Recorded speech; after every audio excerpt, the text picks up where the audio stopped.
Magandang araw sa inyo guys.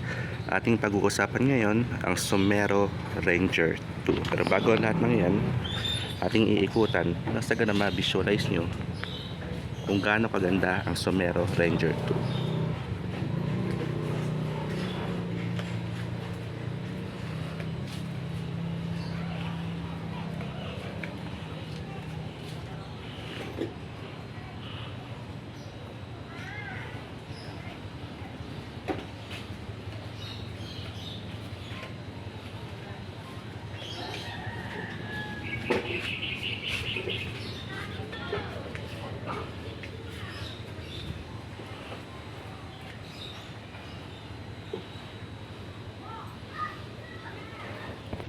Bakit nga ba Ranger 2 ng Somero ang aking nagustuhan? Bago ang lahat ng yan, gusto ko lang sanang balikan ang background regarding sa pagkagusto ko sa e-bike. Noon kasi gusto ko nang bumili, pero nag-aalala lang ako sa sinasabi nila na madaling masira daw ang battery at kung ano-ano pang feedback.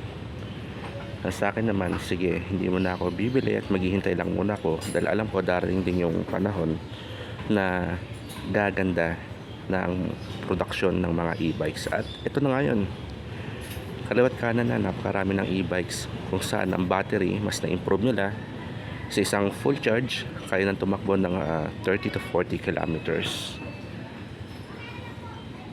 At ito na nga, at nagustuhan ko dito sa specs itong ating e-trike. Ito ay naka-disc brake, dalawang gulong sa likod at isa sa harap. At bukod pa nun, mayroon siyang crown light as a freebie. May libreng trapal, may libreng electric fan. At sa gabi naman mayroon tong underglow light na kulay pula rin. At ang bukod pa doon, ang nagpa-espesyal dito sa Ranger 2 ay ang kanyang TFT screen display. At halika na, tignan natin kung gaano kaganda ang TFT screen display nitong e-bike na ito. At ito na guys, nakaupo tayo sa rider's seat. Ating bubuksan na ating TFT screen display.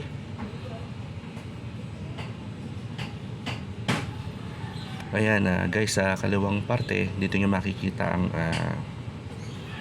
speedometer nyo, tsaka yung kung ilang kilometro na yung tinakbo. Nakita nyo kanina bigay siya ng numero, pero after then yan is babalik yan sa 0 at ang kanyang battery indicator. Dito naman is makikita nyo ang kanyang infotainment. Guys, hindi siya touchscreen pagdating sa mga bagay na to. Dito siya sa kanyang touchpad. Nakita nyo dyan yung power button, ang kanyang mute, ang kanyang play and pause, ang kanyang back, ang positive and negative pagdating sa volume, at ang arrow left and right para sa kanyang navigation naman. Meron tayong saksakan ng USB kung saan ang music niyan is pupunta rito sa music mismo, at kung may movie naman na naman yan, dito siya magpe-play. Pagdating naman sa Bluetooth nyo, meron kayong music doon, dito siya magpe-play naman, hindi siya nagpe-play dito. Okay, tapos pictures, ganun din, kung may laman din yung pictures ng USB nyo, dito naman siya matitignan nyo habang nakapark kayo kung gusto nyo silipin. Style, pagdating naman sa background, pero hindi ko gaano nakikita yan. Pagdating naman sa settings, yung Chinese characters kanina, pwede naman mapalitan ng English naman yun, sa ganun maging convenient naman pagdating sa atin na hindi nakakabasa ng Chinese characters. Okay, at kanyang controls naman, meron tayong hazard, meron tayong on and off switch ng ating headlight, meron tayong left and right sa turn signals, ang ating horn, at pagdating naman din sa kaliwang sa kanang parte na to, meron tayong on and off ng ating crown light. Pagdating naman dito, ating drive at ang ating atras. 1, 2, 3 speed level nitong ating e-trike. Sa umpisa nito sa speed 1 or number 1, tatakbo siya ng hanggang 20 kilometer per hour. Tapos susunod naman nun is 2 hanggang 48. Tapos pagdating naman sa 3, kaya niya umabot hanggang mga 50 to 55. Depende rin sa sakay o sa bigat na kanyang binibitbit. Okay, at meron pa rito, pag pindot natin yung atras, tutunog siya. Makikita nyo na merong camera sa likod. Nang sa ganun, kung aatras ka, nagagamit mo rin ito. Kung sakaling hindi mo na kayang tanawin yung abot ng iyong malilingon. Ngayon, pag binalik nyo uli siya sa drive, mawawala siya. Normal uli na galawan, abante uli.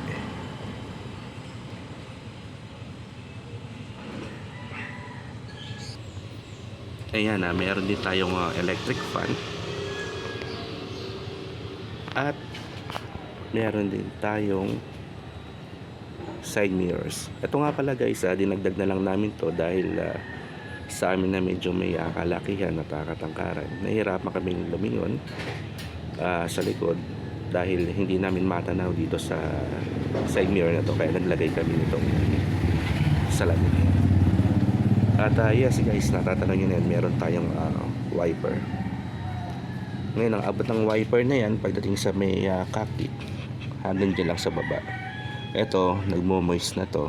Naabutan na rin kasi nung ulan na nakaraan.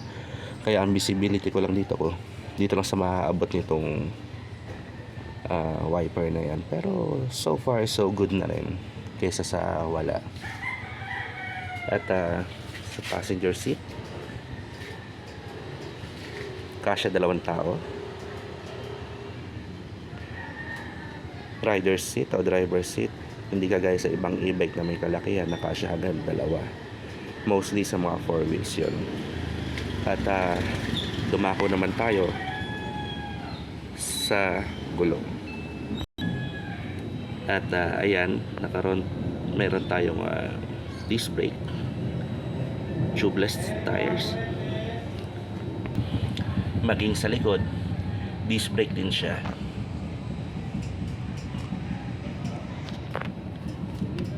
Kung napapansin nyo, sa akin palagay isa dual piston caliper pa itong nakakabit sa likod. Tig-isa ko yan guys, tig-isa yan. At ang ating shock absorber. Bali itong Ranger 2 na to, isa pang-4 na araw pa lang sa akin to nung binili ko ito sa Sumero. At ang ating engine malinis pa. At ang ating rear view camera, ayan, meron din siyang luggage sa likod. At mamaya bubuksan natin yan sa ganun makita nyo rin. At meron din tayong trapal. Ang trapal nito guys, sa buong e-trike, sakop na kanyang trapal. Meron tayo para sa likod, may zipper yan guys.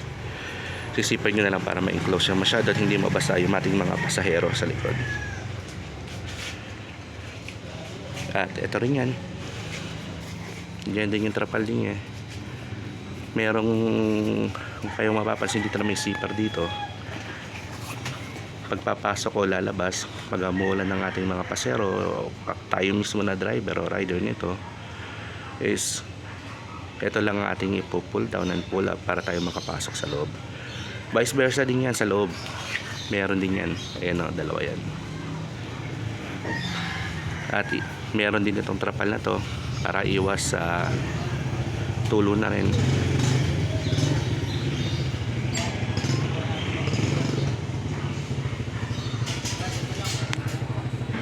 At ito naman ang kanyang luggage sa likod. May kaliitan pero okay na rin, enough space na rin para sa ating pamamalengke. Pwede naman tayo maglagay doon sa underseat sa loob. At kung bubuksan nyo nga pala yung underseat sa loob, nandito ang kanyang susi. Guys, iwasan nyo lang na mabitiwan nyo itong susi sa loob habang binubuksan nyo itong luggage sa likod, kasi napakahirap masaraduhan na susi sa loob, at lalo na kung nasa palengke tayo o nasa malayong lugar, wala sa ating yung spare keys. At ito naman kanya yung under seat luggage. Pwede kayong maglagay ng gamit nyo dyan habang nakasarado ito, pero kung merong bibit-biting kayo na medyo may kabigatan gaya ng sako ng bigas, open nyo na lang ito para maging extension ng kanyang carrier. Nga pala guys, ang kayang bitbitin itong e-trike na ito is up to 300 kilograms. Pwede kayo maglagay ng hanggang 3 sako ng bigas plus yung driver. Kayang-kaya niya yan. Pagdating naman sa pagpo-full charge nitong ating e-trike, pag bagong biling nyo, ang advice sa amin, pag na-lobat na, i-charge namin ng 10 hours. Then after that, 1 hour bago gamitin. At bukod pa doon, susunod na charge nyo ulit is pwede na daw ng 7 to 8 hours. Ganun ulit pagkatapos i-charge. Huwag mo lang gamitin 30 to 1 hour bago gamitin ulit. Siguro na rin para sa proper care na rin ng battery na rin yun. Kung magcha-charge naman kayo, andito yung ating charging port. Angatin nyo lang yan. Diyan nyo isasaksak yung ating charger. Para mabuksan uli ito, kailangan natin dito siya buksan. Tulungan nyo habang sinususiin nyo, tulungan nyo na ng pag-angat. Makikita natin dito ang kanyang battery.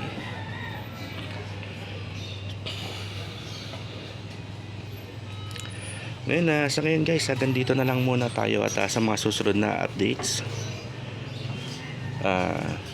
mag-upload na lang ako pagdating natin sa kalsada. Okay?